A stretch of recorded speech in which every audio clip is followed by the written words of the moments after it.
What's up, guys? We are here. We made it to the lodge in Austin in Round Rock, and we are playing on the first stream back since the lodge has upgraded their equipment. I'm excited to play in this game.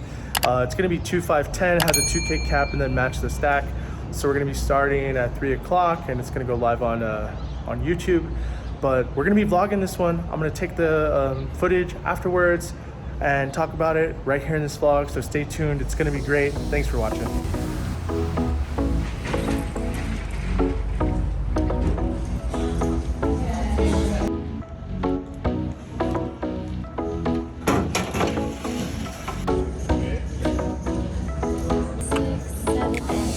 Awesome. Thank you.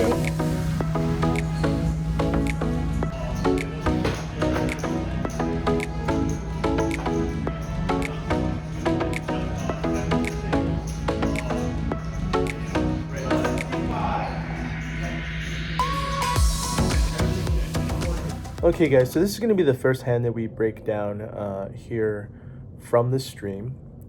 In this hand, we're going to be playing 2-5-10. There's a $25 straddle. Even though this is a 3-blind game, there's actually going to be a 4th blind in this hand because of the straddler. Our cutoff is going to call the $25 straddle. Our button is going to call the $25 straddle. We're going to put in $20 additional dollars. Excuse me, to see a flop here. And because of this tremendous amount of weakness, our big blind is actually going to raise to $125. Eli's a pretty action player. Our straddle is going to call the additional 100. Our cutoff is going to call the additional 100. Our button's going to actually let this one go because he has king deuce of clubs. And we're going to be here with getting nearly 5-1 or 4.5-1, putting in an additional 100 with 6-3 of clubs, going to a 4-way flop. And we're going to be under the gun. We're going to be in the small blind this entire hand. This flop's going to come rainbow, 8 deuce ace. The person that has the betting lead, the big blind, is going to lead out, in this case, $105. This is a tiny bet. This is like a 5th sized bet. I think he's just continuing. He's not trying to put too much money in the pot, thinking that this might work. And I just see this as a sign of weakness. I'm going to go ahead and take my stance here in this hand and try to win with not the best hand, just with 2 backdoors. So I'm going to check raise to 325 after the other 2 players fold. He's going to think about it for just a second. In this case, he actually has queen 10 of hearts. This is kind of the hand that I thought, type of hand that he might have. And he's going to let it go. Luckily, he didn't connect on the flop. We took his small bet as a sign of weakness and preyed upon it and took down a pot, made $500 with 6-3 clubs. Good start. Okay, so this next hand is just minutes later. In this hand, we're going to be the cutoff, playing 2-5-10. There is no $20 straddle in this case. The first player is going to limp for $10. Next player is going to also limp for $10. So as you can see, this game is starting off very timid. There's not much raising and re-raising. So we're going to go ahead and also do the same. We're just going to limp for $10. In this case, we have 10-6 of spades. Great hand to see a flop with for $10 in position. We are the cutoff. And here we're going to get a raise to $75 from the small blind. Ethan actually has ace-king offsuit. He's going to make it 75. We're going to get a call in front of us for the $75, and we're going to have to put in that last $65 to see a call, to see this flop. We're going to go 3 ways. There's already $250 in the pot. We're going to be in position this whole way, and we're going to actually flop top pair. I'm feeling quite confident with this top pair based on the way the action went, especially after it comes check to us. I'm going to put in about a third, little more than a third size pot bet, and put in a bet of $100 into the 250. And we're going to get a call out of the other player, Soto, who actually flopped a bottom pair. The turn's going to be a 5, rainbow 5, puts down a backdoor flush draw, which we actually have.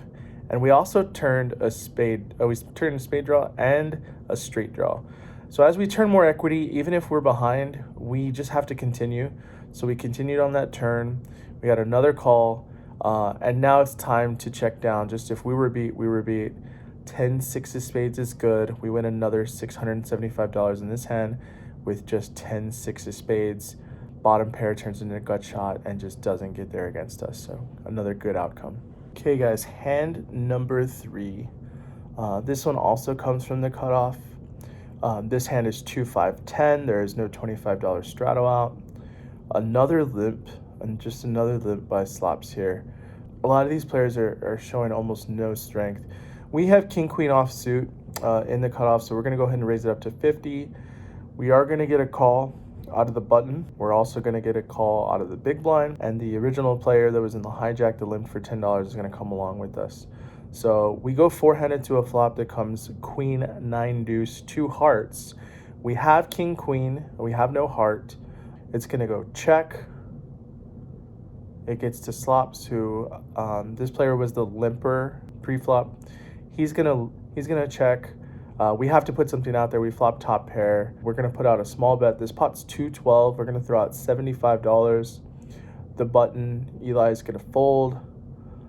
Lamborenzo, he's a pretty active player, is gonna think about it, but let it go. He just has ace-10 offsuit, and now it gets to slops. Now, remember, this player just limped pre-flop and then limp called our raise.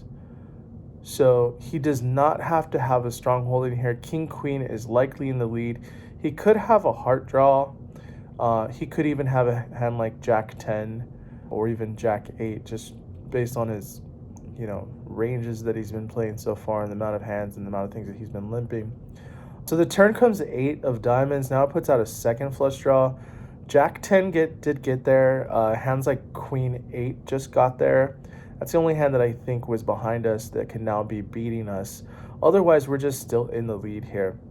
So he leads $75. This is a super small bet. And in this case, based on the size of the bet, I'm going to call actually so that he can put in another bet on the river. I just feel we're way ahead. He puts in another bet on the river. He throws out $150 into a $520 pot.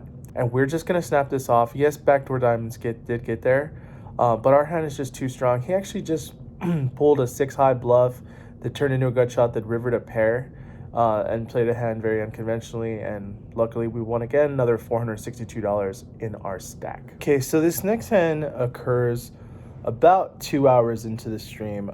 We've won several pots. We're probably up somewhere around 1.5K, but we've also topped up to cover the other players. This is, or I guess to match the stack of the other players. This is a match the stack game. So you can continuously match the biggest stack at the table, which we're obviously going to do in a lineup like this. This is 2-5-10. We're going to have a raiser. Soda's going to actually raise to $50 in this hand.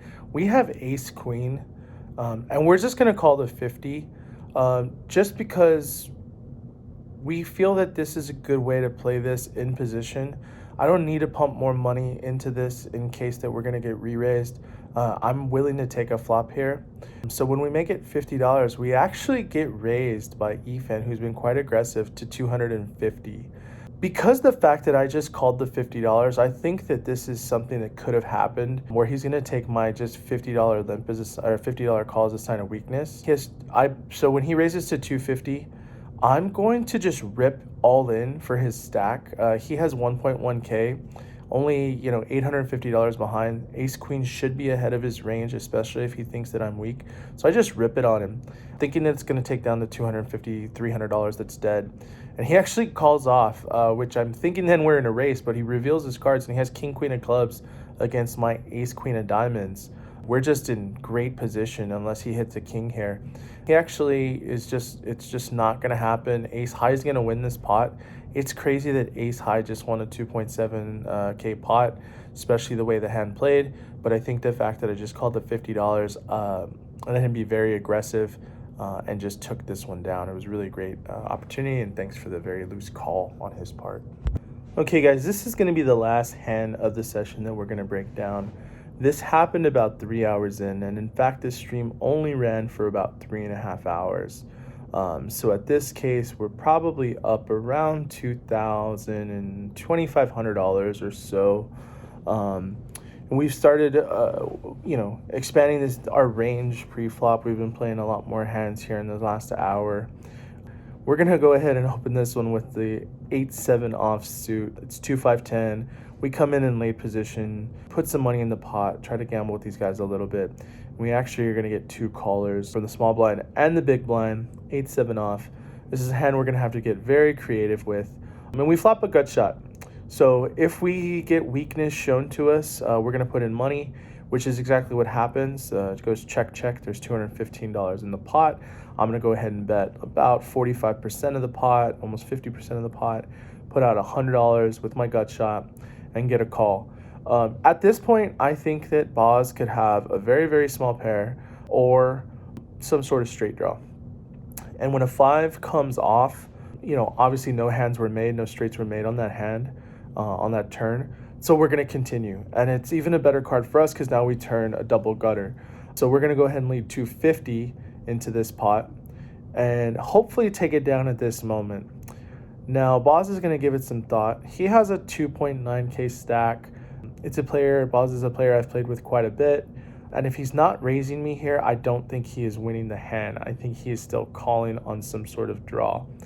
But we bink the nuts. We hit that 6 of spades. We go runner, runner, straight for a backdoor gut shot that gets there. And we just hope that he has like a jack or a 9 that just didn't trust us this entire way. He's going to check it to us. The pot's $815. We kind of think about it a little bit. What should our sizing be here?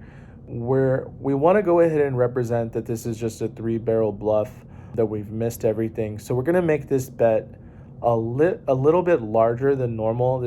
We do not want this to look like a value bet. We want to look like this is going to just try to take down this pot uncontested on this river. So we're going to bet a little bit larger than normal. We're not going to bet the pot. We're not going to go over the pot. We're going to bet 625, which is about 75% of this pot. Boz is going to think about it, and we just really hope, like I said, that he has a jack, a 9 that's going to get stubborn and just put some money in there since we have the nuts. This is a really great spot. We got really lucky to, you know, backdoor this straight. It's probably a hand that's unexpected. He should not think that we have a straight here. He might think that just we had a jack that we're value betting the entire way, but he folds it.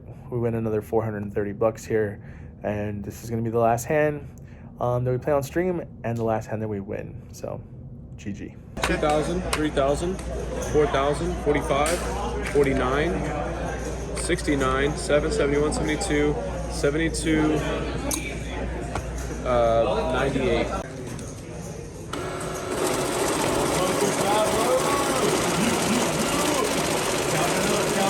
Huge amounts of money. Okay guys, so update. We were in the game for 4,500. We started with 2,000. We topped up 1,000. We topped up another 1,500. So we're in for 4,500. We cashed out 72.98. Unfortunately, there was some issues with the stream towards the end, so we would have probably been playing another hour or so, but we cut off early. Nonetheless, booking a $2,800 win is awesome. Thanks to the guys here at the lodge for getting me back on. I will probably be playing in a couple days, and you will probably see it in this video in about a week. So thanks for watching. Peace.